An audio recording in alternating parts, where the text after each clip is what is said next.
Oke. Oke, selamat pagi Pak Temi dan juga semua teman-teman yang sudah hadir di acara hari ini. Hari ini dalam acara Gempita kita akan membahas mengenai program studi akuntansi. Nah, tapi lebih tepatnya kita akan membahas temanya adalah business entrepreneur. Dengan hari ini ada pembicaranya juga dari dosen akuntansi Universitas Bunda Mulia, yaitu Bapak Temi Setiawan. Selamat pagi Pak Temi. Ya, selamat pagi semuanya. Oke, nah Pak Temi, hari ini kan kita mau suasananya ngobrol aja ya Pak, talk show aja santai. Nah, Ya, betul. hari ini kita mau ngebahas mengenai bisnis entrepreneur, betul Pak? Ya, betul banget, betul banget. Boleh dijelasin nggak sih Pak, bisnis entrepreneur itu apa sih Pak? Mungkin buat teman-teman mungkin ada yang masih belum tahu atau mungkin masih awam sama antara bisnis dan entrepreneur. Oke, ketika kita bicara bisnis entrepreneur, berarti kita berbicara bahwa bagaimana kita menjadi pebisnis yang memang memiliki jiwa-jiwa sebagai entrepreneur ya. Karena sekarang banyak potensi atau peluang-peluang bisnis. Nah, banyak juga peluang-peluang yang ada. Nah, namun kadang kita tidak mau ngambil sebuah resiko ya untuk menjalankan bisnis. Nah, disitulah bahwa peran kita sebagai entrepreneur dikatakan bahwa bisnis entrepreneur itu penting banget. Nah, artinya bukan hanya mengasah pengetahuan kita di bidang bisnis, tetapi juga kesiapan kita di bidang entrepreneur. Tentunya kita siap menghadapi risiko, mengantisipasi risiko yang ada dalam bisnis. Nah, nanti akan saya kaitkan juga bagaimana kesiapan kita secara pengetahuan financial yang didapat kalau kita dasar-dasar keuangan yang sebenarnya kalau misalnya teman-teman pernah belajar di akuntansi atau ada yang berminat untuk melanjutkan kuliah di akuntansi, nah di situ ada bekal-bekal apa yang perlu dimiliki oleh seorang business entrepreneur. Ya, seperti itu, Sin. Oke, jadi sebenarnya kalau kita mau berbisnis ataupun kita mau menjadi entrepreneur itu nggak hanya asal terjun aja ya Pak, harus ada ilmunya, harus ada perhitungannya, harus ada tahu risikonya seperti apa dan lebih matang lagi pemikirannya untuk suatu bisnis ya Pak ya. Betul banget. Nah, jadi bisnis itu kadang-kadang kita melihat, wah kayaknya ngelihatnya enaknya doang gitu ya. Nah, kita lihat pada potensi, ada hasil, nah tetapi di balik itu semua ada risiko dan kita mungkin tahu apa yang menjadi risiko. Namun kesiapan kita untuk mengambil risiko, mengantisipasi risiko tersebut, memiliki kesiapan kita sebagai personelnya, belum tentu kita harus siapin.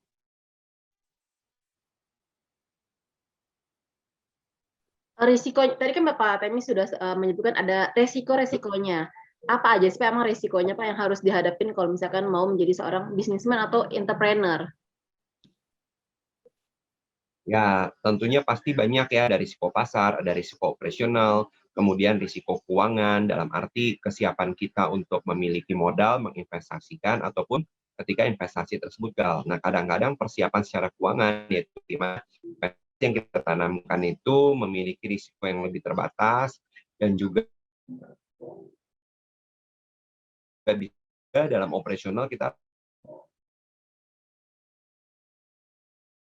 melihat bahwa dari sistem lapangan itu sendiri kita antisipasi, makanya kita perlu mengetahui yang namanya manajemen kontrol sistem. Nah, bagaimana sistem pengendalian bisnis, nah itu merupakan hal yang penting. Nah, selain dari kita mempersiapkan aspek keuangan, dan di luar itu banyak sekali sebenarnya, yaitu terkait dengan aspek pasar, produknya, pemasarannya.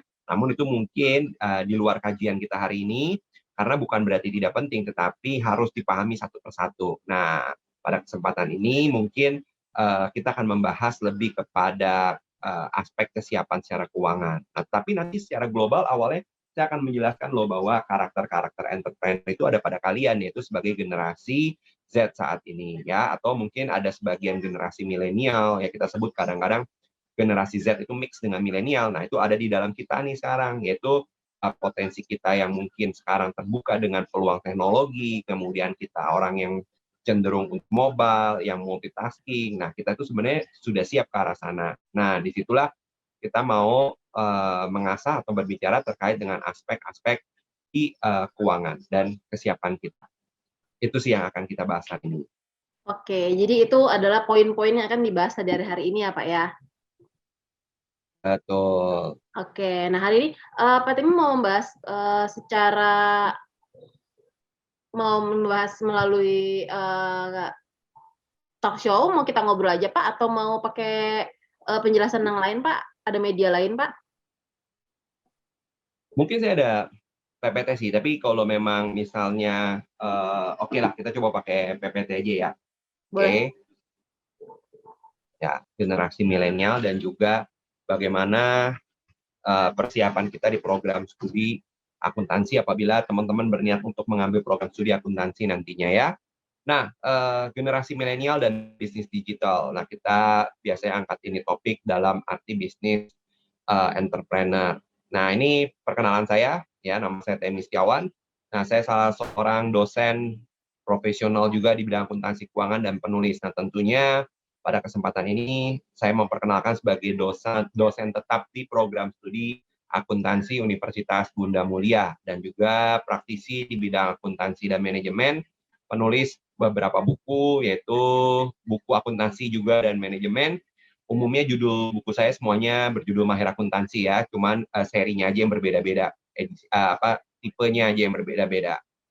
Nah, biasanya kalau generasi sekarang berkenalan tidak lagi pakai kartu nama, tidak pakai CV, tidak pakai profil, tapi ke Instagram dan YouTube. Nah, demikian Instagram dan YouTube saya.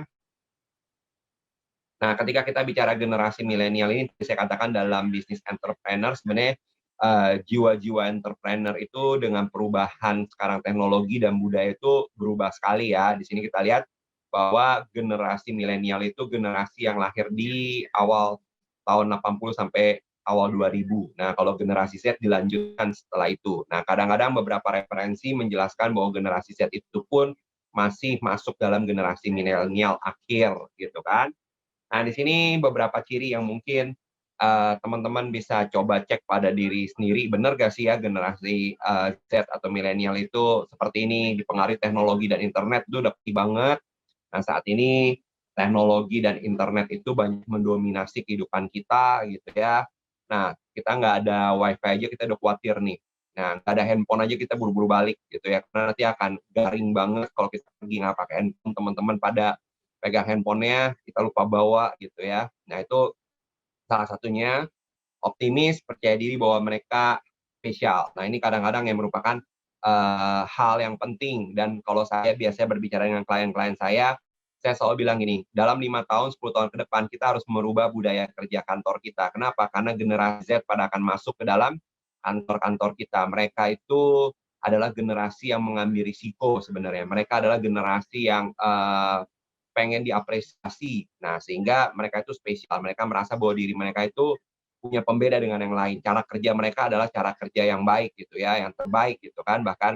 Nah, tentunya budaya kantor itu harus berubah. Nah, bagaimana nih yang bisa, menggandeng generasi yang baru, kemudian juga bisa meningkatkan profit mereka juga tentunya. Dan nanti teman-teman yang akan menjadi entrepreneur di masa depan, nah tentunya juga akan berhadapan dengan mereka, baik mereka sebagai konsumen, mereka sebagai partner kerja, atau mereka pun sebagai karyawan ya. Oke. Biasanya yakin dengan cita-cita, apa bener nih generasi Z ini yakin dengan cita-cita ya. Nah, ini yang kalau saya pribadi agak ragu gitu, kadang-kadang generasi yang sekarang ini malah tidak tahu cita-cita gitu ya, dibandingkan dengan generasi-generasi sebelumnya. Bukan berarti mereka memiliki kelemahan karena mereka nggak yakin akan cita-citanya, tapi mereka mungkin lebih optimistik kalau menurut saya, lebih lebih berpikir bahwa saya tidak mau fokus pada satu nih, apa yang saya bisa kembangkan dari diri saya mau kembangkan sebanyak mungkin. Jadi kalau zaman sekarang kita tanya cita-cita kayaknya udah nggak relevan lagi karena hampir, semua generasi yang sekarang agak blur nah yang namanya cita-cita ya. Nah, kemudian kita lanjut lagi ya topiknya. Nah, ini untuk mengecek ya baik dari generasi baby boomer, X, milenial, Z, dan alpha kan.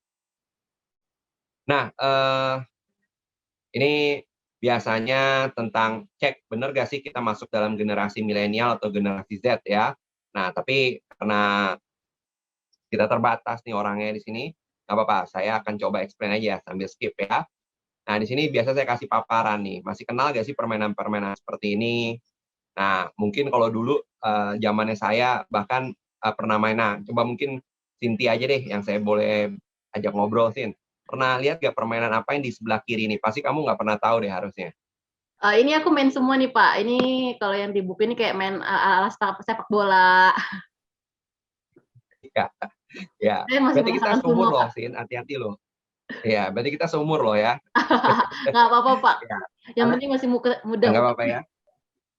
Ya, ya. Nah, makanya saya bilang kalau saya presentasi ini di anak-anak yang sekarang ya mereka nggak ngerti apaan sih serunya main yang sebelah kiri. Mereka bingung lagi ngapain gitu ya.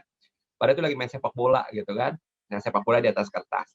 Nah, ini anak-anak sekarang ya, bahkan saya pun sekarang punya anak dan anaknya itu cenderung semua selalu di depan layar. Baca komik aja sekarang di layar kan. Nah, jadi hampir kalau dia nggak tidur, berarti adalah 10 jam sampai 18 jam mereka itu berhubungan dengan handphone dan itu karena membuat kesel juga ya. Selalu yang dipegang adalah handphone karena semua dari situ, belajar dari situ, main dari situ, komunikasi dari situ. Nah, itu menciptakan sebuah hal yang unik. Bahkan kadang-kadang mereka akan cenderung lebih berani melalui media dibanding komunikasi secara langsung ya. Nah, terutama saya kali sebagai dosen saat ini ya, anak-anak kalau saya lihat lebih cenderung untuk lebih berani bertanya ke dosen melalui chat dibanding untuk telepon atau berpapasan langsung. Nah, kadang-kadang saya suka bilang gini, "Ya udah calling aja," gitu ya, telepon. Mereka lebih lebih merasa sungkan, mungkin beralasan, "Aduh Pak, sorry, jaringannya," atau apa dan seterusnya. Mungkin di balik itu semua sebenarnya mereka cenderung untuk menghindari ya komunikasi langsung. Nah, itu yang menjadi bahaya tuh ya. Nah, ini kondisi-kondisi sekarang, ya semua harus dilihat dari sisi positif, ya. Jadi tidak ada yang mana semua itu kita lihat dari negatif. Kita lebih gampang kan menyebutkan sesuatu yang negatif, tetapi positifnya kita lupa. Tetapi coba pola pikir kita melihat bahwa ini fenomena yang ada, dan ini kenyataan, dan ini akan menjadi ke depan, dan tentunya Anda sebagai nanti one day akan menjadi pebisnis, karena banyak ya sekarang anak-anak sekarang lebih berkreasi untuk mengembangkan bisnis mereka sendiri ya. One day kalian akan jadi entrepreneur, punya mitra kerja, punya karyawan, punya konsumen. Ya ini nggak bisa dipungkiri. Lihat dari sisi positifnya. Nah, digital business, nah ini adalah merupakan bagian dari bisnis ke depan nanti ya, bisnis entrepreneur ke depan yang bergantung pada teknologi. Ya, sekarang bayar pun udah pakai scan QR lah segala macam transfer. Jadi udah nggak main tunai. Makanya kadang-kadang kalau sekarang transaksi itu platform-platform yang terpercaya dari segi pembayaran itu sangat sangat menjadi andalan bagi konsumen. Ya, bahkan kita bisa menggunakan juga perantara pembayaran yang aman gitu kan. Bahkan sekarang pun kadang-kadang kita berdagang melalui Instagram pun yang sebenarnya cenderung cukup berbahaya ya, riskan karena transfer langsung pun sekarang juga masih cukup favorit. Artinya akan menjadi terus depan menjadi tren gitu ya. Karena apa? Karena tadi sekarang orang udah mulai tanpa batas dan mulai redup ketakutannya. Karena sekarang apapun bisa diekspos ke media. Saat misalnya penjual pun nantinya bermasalah, pasti seperti itu. Jadi artinya kayaknya sekarang tanpa batas itu memang akan terjadi di kemudian waktu juga. Apa sih cita-cita dari anak bisnis entrepreneur sekarang ya, yaitu seperti kalian yang sekarang lagi mencari cita-cita, mungkin ada teman-teman yang sekarang banyakan harusnya adalah di jenjang SMA, SMK yang mau mengarah ke universitas ya, mungkin atau ada bahkan yang sudah duduk di universitas mau dengar webinar hari ini yang diselenggarakan dari Universitas Bunda Mulia ataupun orang tua ataupun masyarakat umum yang pengen tahu apa sih yang diharapkan generasi sekarang nanti di ke depan gitu ya umumnya. Yaitu yang pertama, mereka berharap membangun toko online. Nah, coba tanya deh, orang-orang sekarang yang lagi mau jualan, pasti nggak jauh dari kata online. Ya, mereka berharap bahwa bisnis mereka itu bisa bukan go internasional lagi. Dulu kayaknya bisnisnya itu menjadi bisnis UMKM yang masuk ranah lokal, regional, nasional. Nanti kalau udah bisnisnya masuk ke internasional gitu, wah udah happy banget gitu ya. Kalau sekarang sebenarnya bukan itu lagi bahasanya, tapi bagaimana bisnis mereka bisa go to online, go to online. Kenapa? Kalau udah go to online, artinya internasional. Jadi kayaknya kalau sekarang orang bilang bisnis saya internasional ya biasa aja ya, karena apa? Kalau udah online, semua udah internasional gitu kan. Jadi siapapun boleh beli, tinggal nanti diatur bagaimana cara bayarnya. Memang ada beberapa platform dagang yang belum memang menerima transaksi pembayaran yang bisa antar negara. Nah, tetapi sebenarnya kalau dari segi toko kita itu udah internasional ya, membangun toko online. Kemudian membuat bisnis jaringan. Nah, bisnis jaringan ini kita bicara bahwa eh, yang terpenting adalah networking ya. Nah, networking itu banyak di bidang banyak hal. Nah, tentunya ketika kita mau menjadi entrepreneur masa depan, kita harus punya banyak jaringan. Makanya kalau sekarang ada banyak grup, bergabunglah kita dalam grup. Itu merupakan persiapan soft skill kita. Cari grup yang positif ya. Cari grup yang bisa membantu kita untuk belajar soft skill kita. Misalnya ada grup terkait dengan apa saja yang kita suka. Memasak, ya kita join. Sejauh itu positif. Grup yang berbicara tentang kripto, kita join. Nah, grup yang berbicara tentang saham, kita join. Bahkan karena ada beberapa grup yang memungut biaya. Gak apa-apa, sejauh itu memang menguntungkan, kita ambil. Karena kadang-kadang untuk menjadi seorang entrepreneur itu nggak bisa satu bekal. Makanya kalau misalnya teman-teman ada yang berkuliah di akuntansi, nah pelajari, kuasai banyak hal di akuntansi itu.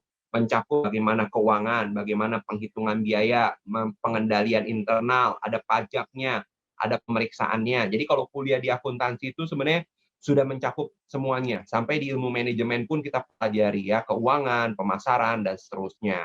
Nah, jadi hal-hal kita tuh sekarang nanti adalah lebih ke arah nggak spesifik, tetapi secara global.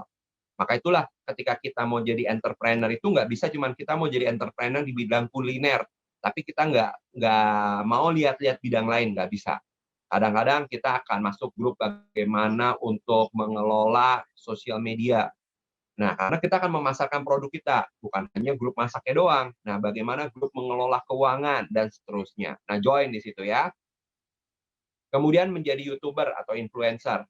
Nah, ini harapan banyak orang ya, kadang-kadang, wah apa yang mau menjadi harapan mereka? YouTuber, influencer ya, karena katanya income-nya cukup menjanjikan. Sehingga mereka kayaknya, wah ini seru nih ya, menjadi dropshipper. Kalau dulu ketika zamannya saya, ketika mau jadi pebisnis, mungkin kita let's say 5 tahun, 10 tahun yang lalu, selalu berbicara jadi pebisnis itu harus yang namanya punya dana, punya uang, punya tempat. Nah, kalau sekarang nggak perlu. Nah, ini bukannya bohong ya menjadi dropshipper itu kita bisa punya banyak uang, teman-teman.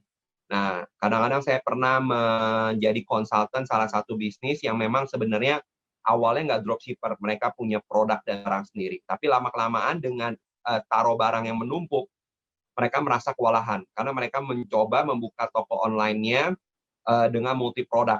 Kamu bayangin kalau satu produk mereka harus stok 100 piece, kalau mereka punya 1000 produk, wah rumah bisa jadi gudang. Dan akhirnya mereka berupaya untuk mengembangkan konsep dropshipper mereka. Ya, dan ini cukup sangat berjalan. Karena apa? Karena ternyata di dalam sosial media itu challenge-nya tinggi ya, bukan hanya permainan harga, penempatan posisi produk, kemudian bagaimana toko kita dan seterusnya. Maka itulah nanti muncul banyak jasa di bidang konsultan. Ya, itu pun harus kita kuasai kalau kita one day mau bisnis. Menguasai itu bukan 100%. Kalau 100% berarti kita benar-benar pakar di bidangnya, tidak usah. Tetapi setidaknya kita mengetahui apa aja poin-poin penting untuk menjadi soft skill kita, gitu ya. Lanjut. Nah, ini blogger ya, menjadi blogger. Nah, banyak sekarang saya tanya anak-anak muda setelah lulus mau ngapain? Ah, saya belum mau kerja dulu, Pak. Kenapa? Mau ngaso dulu sambil saya mau cari peluang. Banyak deh yang seperti itu. Ya, jadi peluang apa? Kan kamu udah jelas kuliahnya di ilmu komunikasi, mungkin kamu di kuliah di accounting, kamu udah kuliah di manajemen. Iya, saya mau pengen berpikir untuk berkarya sendiri. Nah, akhirnya muncullah tadi kan buat toko online, YouTuber, jadi blogger gitu kan. Menulis konten digital. Nah, ini juga sama, merupakan profesi yang berkembang dan tentunya kita sebagai pebisnis harus paham nih. Terutama saya juga misalnya sebagai pebisnis di bidang jasa. Nah, saya juga belajar-belajar nih gimana sih cara nulis konten digital yang dari judulnya aja kita udah paham gitu dan dari judulnya aja udah menarik buat orang untuk masuk dan seterusnya. Dan bahkan kalau memang kita mempelajari spesifik, ada nih terkait dengan menulis konten digital menjadi sebuah profesi. Mengajar online, membuat website dan aplikasi. Nah, ini juga sama ya, sekarang banyak template-template yang udah jadi training website dalam waktu seminggu, hari. Nanti kita dikasih pola apanya ininya pattern-nya, kita tinggal ngikutin, kita tinggal buat dan seterusnya. Konsultan SEO, kemudian menjadi podcaster, Nah, apa yang harus dipersiapkan generasi Z memasuki era digital, bisnis digital ya. Yang harus dipersiapkan pertama adalah pengetahuan keuangan. Nah, jadi ini yang saya tadi inform bahwa pengetahuan keuangan yaitu memahami pembukuan atau akuntansi. Tapi saya nggak suka akuntansi, nggak masalah. Sekarang menjadi akuntan pun ya, Anda cukup belajar dari banyak cara. YouTube bisa, mencari trainer bisa. Karena apa? Untuk menjadi seorang pebisnis tanpa pengetahuan keuangan pasti gagal. Karena apa? Pengetahuan keuangan itu adalah fondasi Anda untuk menjalankan bisnis. Bagaimana melakukan investasi, bagaimana melihat cash flow-nya, bagaimana juga menyusun laporan sederhana. Karena apa? Karena kita harus bayar pajak bagaimanapun sebagai pengusaha. Tanpa kita memahami bagaimana penyusunan keuangan, kita nggak bisa loh bayar pajak. Dan akhirnya apa? Nanti kita dikejar orang pajak, denda pajak, akhirnya bangkrut usaha kita. Nah, jadi jangan berpikir bahwa aspek keuangan itu aspek yang diabaikan dulu, yang penting kita operasionalnya, nggak bisa, ya. Jadi ketika kita bicara tentang bisnis, nggak akan lepas dari keuangan. Apalagi teman-teman yang udah nanti rencana mau berkuliah di akuntansi, mau jadi entrepreneur, nggak ada masalah, itu bahkan lengkap banget, ya. Bisa banget. Memahami pengendalian bisnis. Nah, bisnis itu juga harus dikendalikan loh. Kalau enggak, bisnis itu bisa rugi. Nah, saya sering kasih satu contoh ya, topik mata kuliah di bidang akuntansi. Biasanya kita belajar sampai ke pengendalian. Karena kalau nyusun laporannya doang, laporan keuangan doang itu gampang. Tapi pengendalian itu yang rumit. Bisa kita bayangin nggak? Pasti teman-teman pernah pergi ke McDonald ketika beli take away gitu ya, minta sambal. Pasti dikasihnya berapa? Satu saset. Dan apa reaksi kita? Marah-marah, pelit banget ya, saus doang satu saset gitu kan. Atau kita pergi ke restoran KFC minta tisu, dikasihnya berapa? Satu lembar. Kita marah lagi. Ya ampun, tisu kotak kecil begini cuma dikasih satu lembar gitu ya. Atau kenapa perusahaan menggunakan tisu-tisu yang kecil? Ya, tisunya boxnya kecil gitu kan. Nah, karena dari satu tisu jadi problem, dari satu saset jadi problem. Coba kita bayangkan kita tidak ada pengendalian terhadap sambal contoh. Satu pack saset sambal, let's say kita anggap 20.000. Ya entah isinya mau berapa ratus lah, pokoknya berapa puluh lah ya, 20.000 satu saset. Nah, satu saset, satu pack. Kalau dalam 1 bulan, di perusahaan itu terjadi pemborosan 20 pack. 20 pack. Bisa boros, bisa hilang, bisa kecuri, bisa diambil karyawan. Kan kalau karyawan ngambil buat bawa pulang ya. Misalnya, ambillah 5 saset, di rumah nggak ada sambal. Terus kalau manajernya negor, pasti dia marah, ya ampun saset doang, saus gitu ya.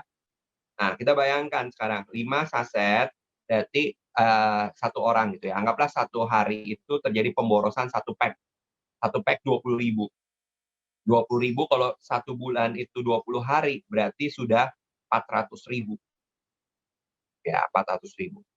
400.000 kalau kita kalikan kita punya 10 toko, 4 juta.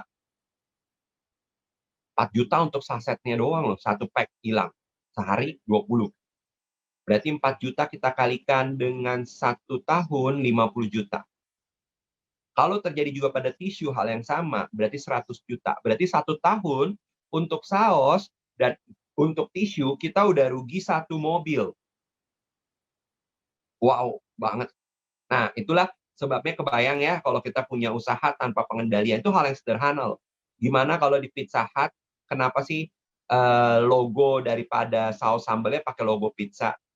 Ada sebagian yang jawab, oh itu branding Pak, biar orang tahu, wah ini pizza keren banget, sausnya dari pizza. Betul.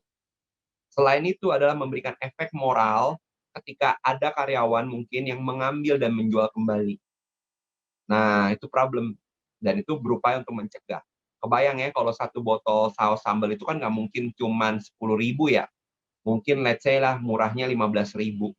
Kalau 15.000 sehari boros atau hilang 10 aja udah 150.000. 150.000, 10 botol loh. 150.000 sebulan anggapnya 20 hari. Berarti adalah 150.000 kali ya, 3 juta. Kita punya 10 toko, 30 juta. 10 toko kali 12 bulan, 360 juta. Satu mobil yang cukup bagus.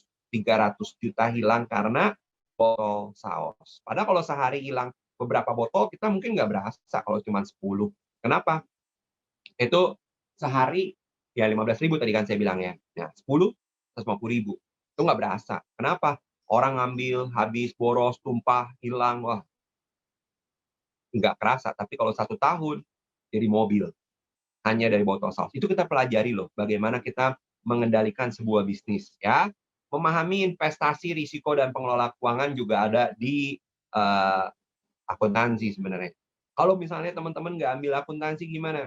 Ya nggak masalah, banyak training terkait dengan ini. Inilah pengetahuan keuangan yang perlu dipersiapkan sebagai bisnis entrepreneur nantinya. Apapun profesi kalian.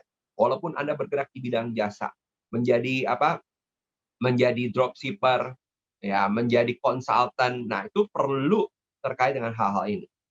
Nah, itu merupakan pengetahuan keuangan yang perlu dibekali, yang perlu ada, gitu ya. Nah, lanjut ke PPT saya berikutnya ya. Sebentar, saya ganti. Nah, sambil nunggu Pak Temi ganti PPT, berarti aku simpulkan sedikit ya, Pak. Berarti, Ya, pengendalian keuangan itu sangat penting, kenapa? Karena walaupun kelihatannya nih, misalnya cuman karena tisu atau saus aja ternyata berpengaruh besar kepada, laba rugi kita, terus kepada laporan keuangan, dan juga pasti kepada, nanti ke pajaknya juga jadi rugi cuman gara-gara saus ya, Pak, karena kan pengeluaran jadi besar banget. betul.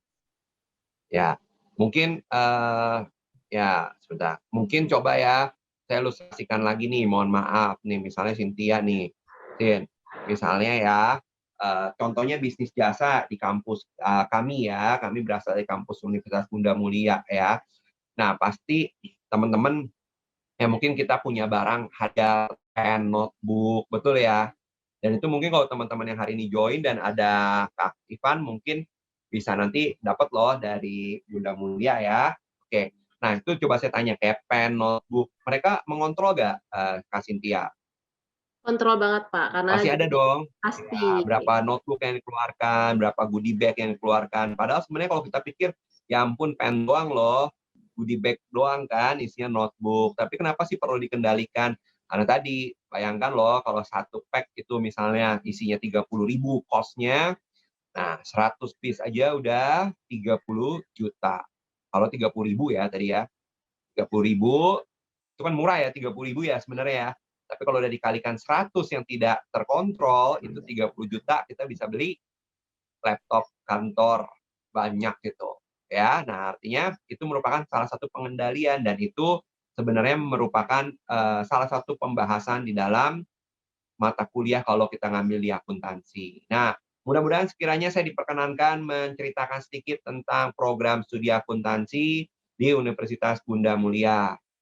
Nah, di program studi akuntansi ini, di Bunda Mulia ini, nah kita lihat peran institusi pendidikan. Saya tahu deh, pasti semua deh teman-teman yang ada di sini, pasti maunya sukses. Ya, setelah lulus mau kerja. Udah kerja, sukses, punya uang, gitu kan. Itu udah pasti impian semua orang, makanya orang tua kalian menginvestasikan dalam bentuk pendidikan. Nah, mungkin Bapak Ibu ada juga yang sebagai orang tua hadir di sini gitu kan. Kenapa sih mau sekolahin atau kuliah anaknya tinggi-tinggi gitu kan? Karena sekarang nyari kerja tuh susah dan sebaiknya dibekali dengan basic akademis biar nanti satu waktu sukses, punya uang gitu kan. Nah, betul sekali. Itulah peran daripada institusi pendidikan.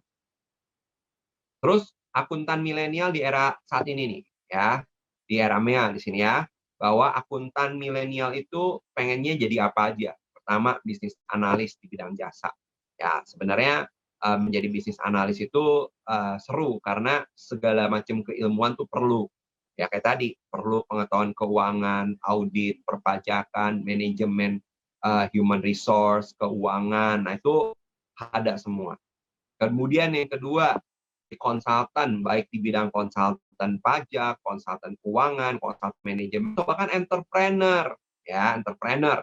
Mau berbisnis sendiri, baik itu berdagang ataupun di bidang jasa menjadi entrepreneur, atau jadi auditor. Ya, auditor ini dulu waktu zaman saya kuliah merupakan profesi yang diincar banget nih sama orang yang kuliah akuntansi. Tapi kalau sekarang nggak juga, karena apa? Karena anak-anak sekarang tuh pengennya banyak. Nah, jadi kalau banyak persepsi mengatakan anak sekarang ini nggak ada cita-cita ya. Ya, saya dulu juga berpikir gitu ya. Lama-kelamaan saya berpikir gini, bukan nggak ada cita-cita loh. Anak sekarang itu maunya adalah menunjukkan di berbagai aspek. Karena mereka ini memang udah terbiasa dengan tasking ya. Kita dengan handphone sebenarnya udah multi loh. kita sambil webinar, sambil bales WA, kita ngobrol sama si A, si B. Zaman saya dulu waktu saya kecil mungkin ngobrol ya harus sama orang itu. Kalau ngobrol berlima ya cuma berlima. Sekarang ngobrol berlima bisa jadi ber-100. Ya kan? Coba buka WA grup gitu ya yang orangnya banyak. Bisa ngobrol tuh banyak orang. Sambil WA langsung ganti layar kilas, bisa sambil lanjutin kita lagi nonton apa tadi.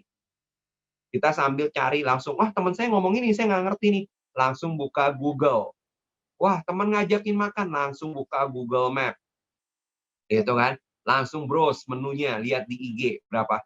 Dalam sebuah teks aja kita melakukan banyak aktivitas. Kalau dulu zaman saya kecil, yuk kita ke mall Taman Anggrek. Ya udah, Taman Anggrek di mana ya? Nanti ya sampai rumah, saya tanya orang tua saya. Sampai rumah, saya baru lihat maps. Karena maps-nya itu harus lihat di peta asli buku. Nah, jadi udah beda. Ya udah kita ngobrol lagi. Karena apa? Karena saya belum tahu di mana Taman Anggrek dan saya nggak bisa cari sekarang. Nah, jadi yuk kita ngobrol lagi yang lain. Misalnya habis lagi sambil main, tiba-tiba ngomong, tadi si ibu guru di sekolah lagi bahas topik ini nih, tahu gak ya? Nanti ya, saya nggak bawa kamus nih. Itu bahasa Inggris deh kayaknya. Artinya apa ya? Di rumah baru saya cari. Kalau sekarang, oh katanya ini, langsung saya cari. Dan langsung kita bahas.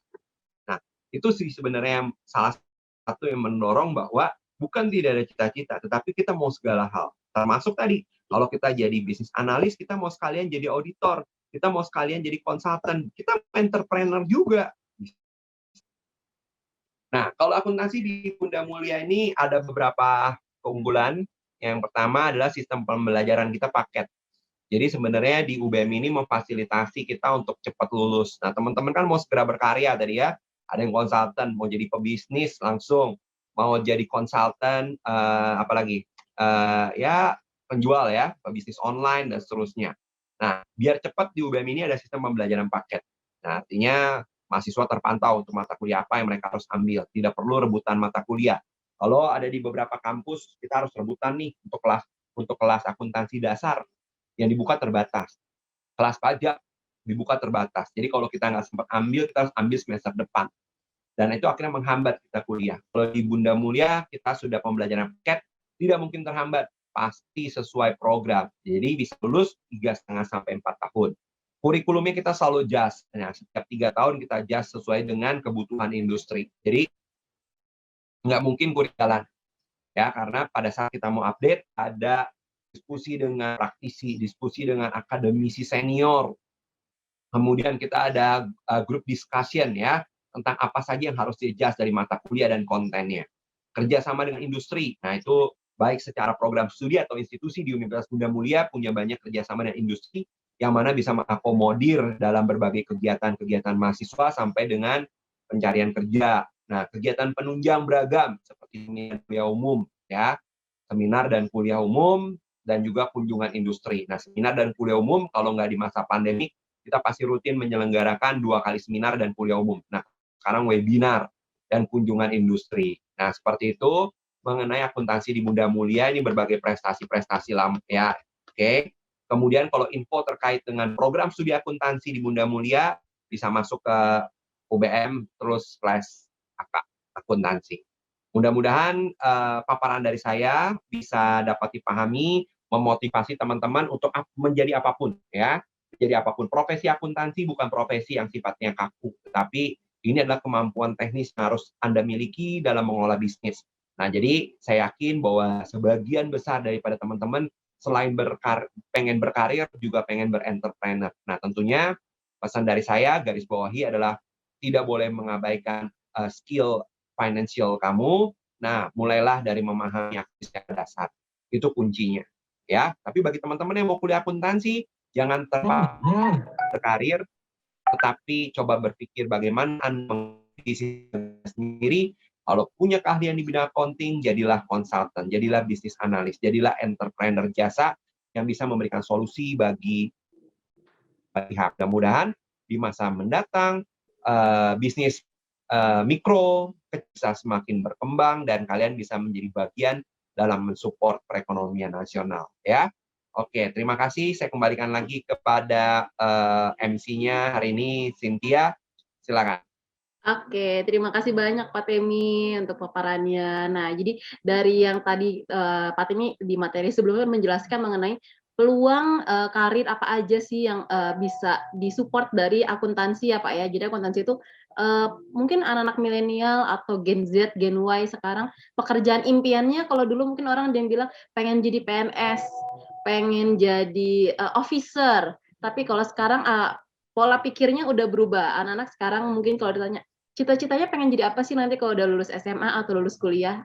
Ada yang jawab pengen jadi YouTuber, ada yang jawab pengen businessman atau businesswoman, ada yang pengen jadi blogger. Nah, itu kan mungkin sekarang itu udah perubahannya udah banyak banget ya Pak dibandingkan dengan zaman kita dulu. Nah, itu udah mencerminkan banget Betul. bahwa semuanya itu sudah bertumbuh, semuanya itu sudah berkembang sesuai dengan zamannya. Apalagi sekarang kan era digitalisasi, fintech ya Pak ya, finance teknologi juga sekarang udah banyak Ya, banget. OVO, GoPay, Dana, ShopeePay itu kan juga sebenarnya keuangan dari bidang keuangan terus dikembangkan melalui platform digital dan that's why kenapa sebenarnya betul.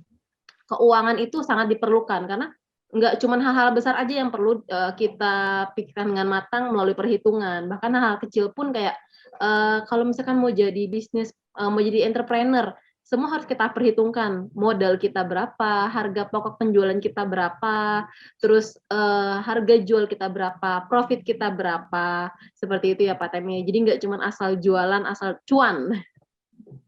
Ya, betul banget. Makanya milikilah kemampuan yang memadai untuk memulai bisnis. Jadi sebelum memulai bisnis, jangan sembarangan ya, nanti uang kamu nggak akan kembali. Nah, persiapkan diri kamu untuk menjadi entrepreneur. Tapi kalau kamu merasa one day nggak terlalu cocok jadi entrepreneur dan kamu memiliki kemampuan keuangan, itu profesi baru buat kamu. Jadilah bisnis analis, jadilah konsultan untuk membantu teman-teman yang lain yang mengelola keuangannya dalam menjalankan bisnis mereka. Oke, bisnis analis juga jadi tren baru ya Pak sekarang untuk bidang pekerjaan anak-anak di bidang Gen Z ataupun Gen Y. Karena kan bisnis analis itu ya seperti yang tadi Pak Temi jelaskan, cakupannya luas banget. Semua harus bisa kita kuasai. Bukan kuasai, tapi kita pelajari. Betul. Oke, itu Betul tadi sekali, Sin. Ya, makanya akuntansi itu peran akuntansi itu juga banyak banget ya Pak, bisa di manajemen bisa, HRD bisa, karena kan kalau misalkan purchasing pun harus, menghitung kan Pak, berapa biayanya ya. seperti itu. Semua Dan akuntansi bahkan kita kalau di purchasing, kita bisa harus mendetek loh, terjadi fraud gak nih, terjadi kolusi gak antara divisi purchasing dengan vendornya. Nah, itu bagiannya di akuntansi. Jadi hati-hati ya, kalau kalian bisnis, nggak perlu pengembangan. Apa sih orang akuntan itu cuma ngitung-ngitung uang, terus ngitung-ngitung laporan. Nggak juga. Nah, tadi dipelajari. Ada gak sih terjadi karyawan teman-teman yang nanti punya bisnis, mungkin gak nih karyawannya ternyata melakukan kolusi nih, yang harusnya barang itu dibeli 80.000 dijual ke perusahaan 100.000 dan kamu nggak tahu gitu. Ya, itu bisa sangat terjadi. betul, fraud itu Ya, sangat gitu sih. bisa terjadi di setiap, lini bisnis ya Pak. Ya, betul. Nah, dan kita selalu di akuntansi kita pelajarin banget. Nah, terima kasih Pak Temi untuk pembahasannya hari ini, juga supaya teman-teman Thank semuanya you. bisa tahu nih, oh ternyata peluang akuntansi itu nggak sesempit itu loh peluang kerjanya, peluang karirnya, tapi sangat luas karena sekarang kan udah berkembang, jadi semua kita juga sudah mengikuti zaman ya, apalagi dari akuntansi UBM kita juga sudah mempelajari semuanya. Nah, jadi juga kalau teman-teman ada yang mau ngambil kuliah jurusan akuntansi di UBM, nggak usah takut kalian kayak kayaknya belajarnya itu lagi, ntar takutnya pelajarannya nggak mengikuti zaman. Jangan salah, kita mengikuti zaman banget. Jadi ada update apa tentang keuangan, tentang akuntansi, kita langsung upgrade kurikulum kita. Nah, oke, Pak Temi, terima kasih banyak untuk paparannya. Setelah ini, setelah selesai dari materi Pak Temi, kita akan mendengarkan lagi nih, satu sesi lagi dari Kak Ellen. Halo Kak Ellen.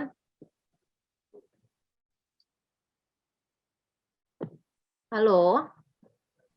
Iya, Kak Cidung. Halo Kak Ah, Ellen. Hari ini mau kasih informasi apa nih? Kak Cidung, karena ini kan info program beasiswa dan kebetulan tadi aku baru dapat info Siti, mahasiswa UBM semester 6, Oh, ada gitu, mahasiswa semester Kak. 6 Jadi juga ternyata di sini untuk ya? iya betul. Oke Mungkin deh. anaknya Pak Temi?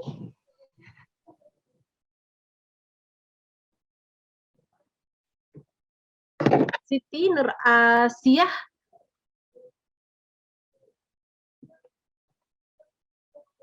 Dari semester berapa, Siti? Halo, boleh buka kameranya juga biar kita bisa ngobrol sedikit Eh, mungkin.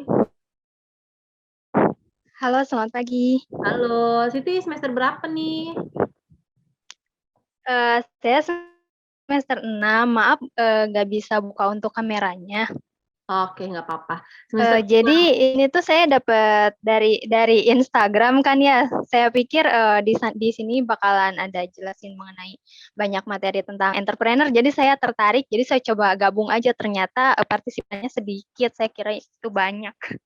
nggak apa-apa. Kan kita di sini tujuannya untuk sharing ilmu, untuk sharing informasi yang lebih lengkap lagi. Nah, Siti, aku boleh ngobrol sedikit nggak sih? Boleh. Nah, Siti semester berapa? Saya semester 6. Semester 6. Udah penjurusan belum nih? Oh, belum. Baru semester depan penjurusan. Oh, semester depan penjurusan. Berarti di akuntansi berarti udah belajar akuntansi publik. Sektor publik udah. Berarti laporan keuangan juga udah dong ya? Udah. Udah. Nah, gimana nih? Aku mau nanya dong, kuliah di UBM seru nggak sih? Apalagi kan kamu akuntansi ya, pusing nggak sih belajar akuntansi? Kan kita mau sharing juga nih ke Kalau teman-teman ditanya SMA nih. Kita akan sharing juga ke teman-teman SMA, belajar akuntansi itu seru loh, nggak sepusing yang kalian bayangin gitu. Oh, boleh. Jadi kan sebelumnya aku emang bukan dari jurusan akuntansi di SMK-nya.